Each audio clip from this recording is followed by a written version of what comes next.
Start कर दिए पढ़ाई करना, ये भी मेंशन करके बताइए। नाउ कोर्ट का प्रोसीजर क्या होता है?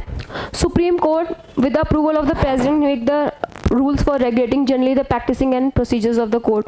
अब स्टेटमेंट पढ़ लीजिए, बहुत सिंपल स्टेटमेंट्स है, कोई डाउट आता है तो पूछिए। आस्क मी एनी डाउट, अगर आपको यहाँ पे कोई डाउट आता है let me know in the comment section. जैसे कि आर्टिकल 143 है, ये कॉन्स्टिट्यूशनल केसेस को देखता है जो कि बेंच डिसाइड करती है, जिसमें एटलीस्ट 5 जजेस, दिस इज इम्पॉर्टेंट, 5 जजेस होने चाहिए। बाकी जजेस, बाकी जो केसेस हैं वो सिंगल जजेस और डिवीजन बेंच से हो जाते हैं। जजमेंट्स जो है वो ओपन कोर्ट के अंदर डिलीवर किए जाते हैं, दैट्स इम्पॉर्टेंट। आप चाहो तो इनको नोट डाउन कर सकते हो और चाहो तो उस तरीके से भी देख सकते हो। नाउ आगे बढ़ते हैं। नाउ अब आती है, हमने देख लिया अपॉइंटमेंट किस तरीके से होता है, रिमूवल किस तरीके से होता है, क्वालिफिकेशंस क्या। नाउ अब जुरिडिक्शन क्या क्या होता है। ऐसा तो नहीं सुप्रीम कोर्ट सारे केसेस को अपने अंदर ले ले, जैसे मान लो डिस्ट्रिक्ट में कोई लड़ाई हुई या डिस्ट्रिक्ट में कोई सिविल केस आया, ऐसा नहीं है कि वो डायरेक्टली सुप्रीम कोर्ट के पास पहुंच जाता है। किस केसेस में पहुंचते हैं मैम? जो 5 जजेस है वो सुप्रीम कोर्ट के रहेंगे ना, डेफिनेटली सुप्रीम कोर्ट के जजेस रहेंगे, वो 5 जजेस कमेटी बनती है उन लोगों की, वो सुप्रीम कोर्ट के जजेस होते हैं, ठीक है, ओके। तो इनकी जुरिडिक्शन क्या क्या है? ओरिजिनल, रिट, एपीलेट या अपीलेट जिसको बोलते हैं, advisory, court of record, power of judicial review, constitutional interpretation. तो ये इतनी सारी इनकी पावर है, तो क्या क्या इनका जुडिक्शन रहता है वो हम देखते हैं।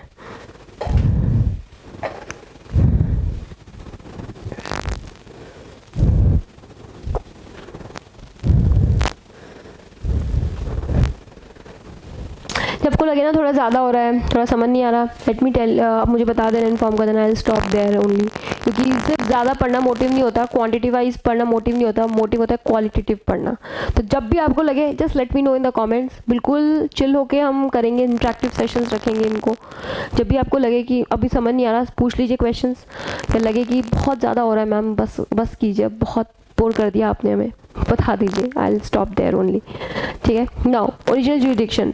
ओरिजिनल जुरिडिक्शन जो होता है उसका मतलब क्या है कि जो ओरिजिनल उन्हीं की रहेगी। तो फेडरल कोर्ट जो सुप्रीम कोर्ट होता है वो डिसाइड करता है डिस्प्यूट्स जो भी किसी के बीच में होता है, सेंटर और स्टेट्स के बीच में, सेंटर, स्टेट्स और बहुत सारे स्टेट्स के बीच में। जैसे मतलब मान लो एक तरफ सेंटर है, लेट्स से, हाँ एक तरफ सेंटर है, दूसरी तरफ स्टेट है, ये लड़ रहे हैं आपस में, और उसमें जाएगा। सेंटर हो गया, स्टेट हो गया, और दूसरी तरफ कोई दूसरा स्टेट हो गया तो चला जाएगा। या कोई 2 स्टेट आपस में लड़ रहे हैं तो वो किस में चला जाएगा? सुप्रीम कोर्ट के अंदर चला जाएगा। तो वो किसके अंदर जाएगा? ओरिजिनल जुरिडिक्शन, मतलब ये सुप्रीम कोर्ट की जुरिडिक्शन है, इसी के अंदर ये केस आएगा।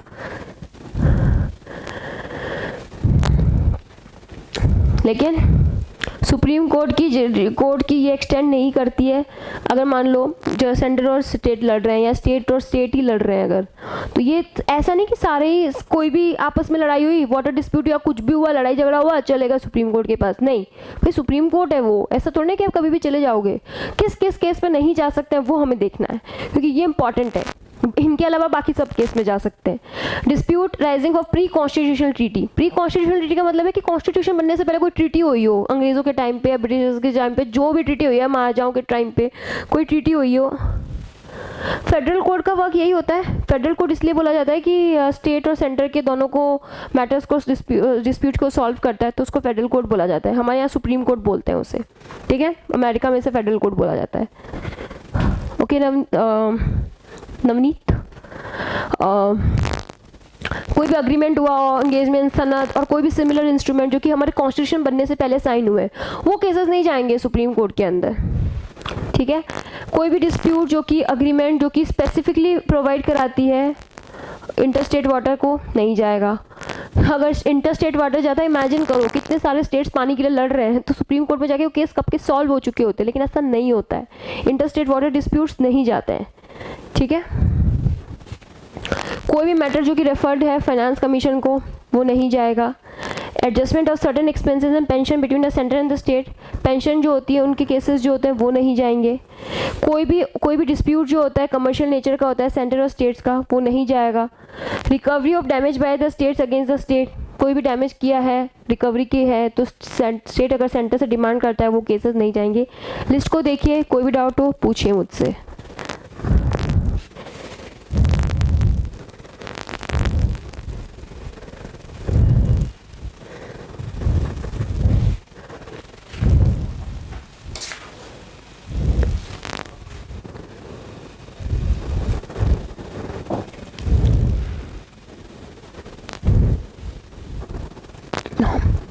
ओके, डिस्प्यूट मतलब लड़ाई, डिस्प्यूट मतलब लड़ाई, कोई भी डिस्प्यूट हो गया। लड़ाई मतलब वो फाइटिंग वाली लड़ाई है। डिस्प्यूट मतलब कि उनको कुछ और चाहिए, स्टेट को कुछ और चाहिए, तो थोड़ा बहुत लड़ाई झगड़ा चलता रहता है बातों से, पॉलिसीज से, ऐसा नहीं करेंगे अनशन वंशन होके, तो उसको डिस्प्यूट बोलते हैं। तो हम फाइटिंग को अच्छी लैंग्वेज में बोलते हैं डिस्प्यूट, ठीक है। आप भी अब से यही बोलिए कि मेरे और मेरे दोस्त के बीच में डिस्प्यूट हो गया, मेरे और मेरे फादर के बीच में डिस्प्यूट हो गया, like that. Don't say fight. Civil service aspirant, try to use the keywords use कीजिए। Okay, jokes apart, now writ jurisdictions. Writ jurisdictions क्या होती है? रिट जुडिक्शंस वो होते हैं जो कि डायरेक्ट, जिसमें आपका फंडामेंटल राइट्स जो होते हैं, जो भी केसेस होते हैं, उनको हम बोलते हैं कि रिट जुडिक्शन के अंदर जाता है। The constitution has constituted the supreme court as a guarantor and defender of the fundamental rights of the citizen. Fundamental rights of the citizen जो होता है वो बोला जाता है। ये 2015 के प्रीलिम्स में क्वेश्चन था। Who is the protector and defender of fundamental rights?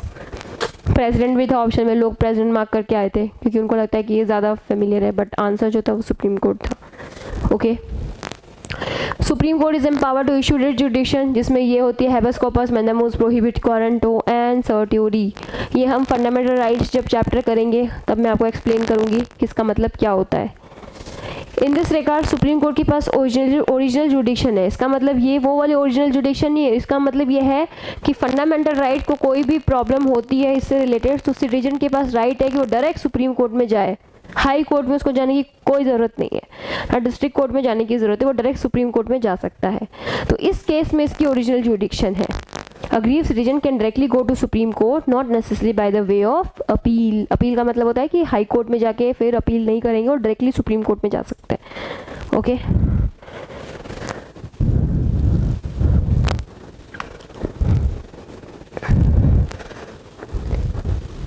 Now appellate जुडिक्शन। Appellate जुडिक्शन का मतलब होता है कि कोई भी अपील जो कॉन्स्टिट्यूशनल मैटर्स में की हो, अपील आपने सिविल मैटर्स में की हो, अपील क्रिमिनल मैटर्स में की हो, या अपील आपने स्पेशल बाय लीव की हो, तो उसमें किस तरीके से सुप्रीम कोर्ट अपीलेट जुडिक्शन रखता है वो हम आगे देखेंगे।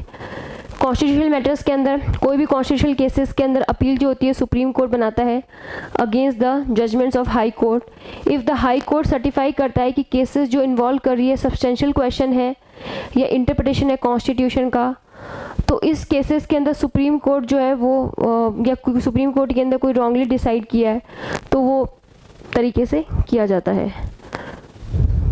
सिविल मैटर्स के अंदर कोई भी सिविल डिस्प्यूट्स हो, ग्रेटर इंपॉर्टेंस हो, कोई भी डिसाइड करता है मैटर सुप्रीम कोर्ट, वो सिविल मैटर्स में जाता है।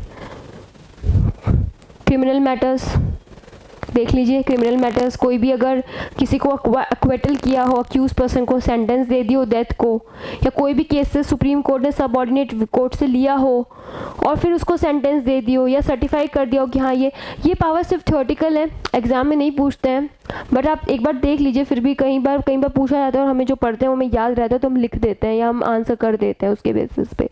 ओरिजिनल और रिट जुडिक्शन इंपॉर्टेंट है उसकी, जो हमने कवर की है। स्पेशल लीव ये इंपॉर्टेंट है, आर्टिकल 142 होता है इसका,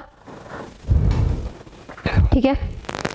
स्पेशल लीव का मतलब होता है कि कोई भी मैटर्स जो जजमेंट पास करता है कोई भी कोर्ट को, ट्रिब्यूनल को, जिसमें वो स्पेशल लीव के थ्रू करता है, ठीक है। इसके 4 एस्पेक्ट होते हैं। ये डिस्क्रिशनरी पावर है, इसको क्लेम नहीं कर सकते as a matter of right. ये ग्रांट, कोई भी जजमेंट को ग्रांट किया जा सकता है, चाहे वो फाइनल हो या इंटरलॉक्टरी हो। ये कोई भी मैटर हो सकता है, constitution, civil, criminal, income tax related ये मैटर हो सकता है।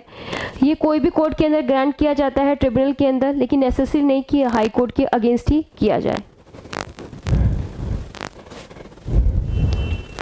एडवाइजरी जुडिक्शन, एडवाइस देता है गवर्नमेंट को। ये जब गवर्नमेंट खुद मांगती है और या फिर ओवरऑल भी खुद भी दे सकता है। लेकिन अगर गवर्नमेंट खुद मांगती है तो, लेकिन इन फर्स्ट केस यानी कि जब भी कोई भी मैटर पब्लिक इंपॉर्टेंस का हो, पब्लिक इंपॉर्टेंस यानी कि very good, article 142 special leave.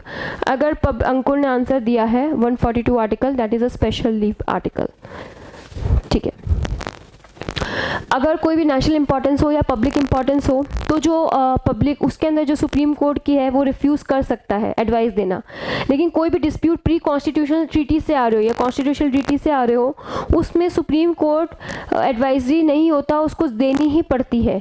लेकिन वो बाइंडिंग नहीं होती प्रेसिडेंट पे, प्रेसिडेंट उसकी फॉलो कर भी सकता है एडवाइस को सुप्रीम कोर्ट की और नहीं भी कर सकता है, ठीक है, ये बात ध्यान रखना। तो ये इंपॉर्टेंट है कि सुप्रीम कोर्ट की जो एडवाइस है वो बाइंडिंग नहीं होती है, ठीक है। कोई डाउट अब तक? Any doubt? क्लियर है सब? Great. The power of judicial review, judicial review जो होती है वो पावर होती है supreme court to examine the constitutionality of legislative inactive and executive order of central and state government. Judicial review होता है, जुडिशियल रिव्यू यानी कि जैसे कि आप अभी भी देखते होंगे कुछ केसेस जो सॉल्व करते हैं, जुडिशियल रिव्यू का मतलब होता है कि जुडिशरी उनको जाके अपने ही जजमेंट्स को देख के वापस देखती है कि हमने उस टाइम पे जजमेंट सही दिया था नहीं दिया था। ये इसलिए होता है कि हमारा सोसाइटी का स्ट्रक्चर चेंज हो रहा है, रूल्स चेंज हो रहे हैं, रेगुलेशंस चेंज हो रहे हैं, थॉट प्रोसेस चेंज हो रहा है। जो जुडिशरी खुद जाके देखते हैं कि हमने जो ये जजमेंट दिया था उस टाइम पे, क्या ये जजमेंट सही है, या ये जजमेंट सही है तो क्यों सही है, नहीं सही है, तो खुद के जजमेंट्स को भी रिव्यू करता है, that is a judicial review, ठीक है। अगर वो कोई भी मानते हैं, जैसे लिखा है इसमें, if they are found to be violative of the constitution ultra vires they can be declared illegal, unconstitutional and invalid by the supreme Court, इसलिए they can not be enforce by the court. तो that's important, वो enforce नहीं हो सकते हैं court के अंदर। Constitution interpretation, constitution का इंटरप्रिटेशन जो भी होता है कि कॉन्स्टिट्यूशन में क्या बोला गया है वो सुप्रीम कोर्ट ही करता है, that is done by the supreme court only.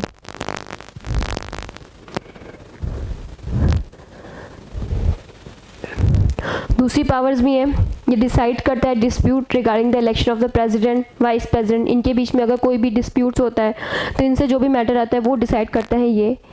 इसके अंदर ओरिजिनल और एक्सक्लूसिव पावर है और इसकी फाइनल अथॉरिटी है। It inquired to conduct and behave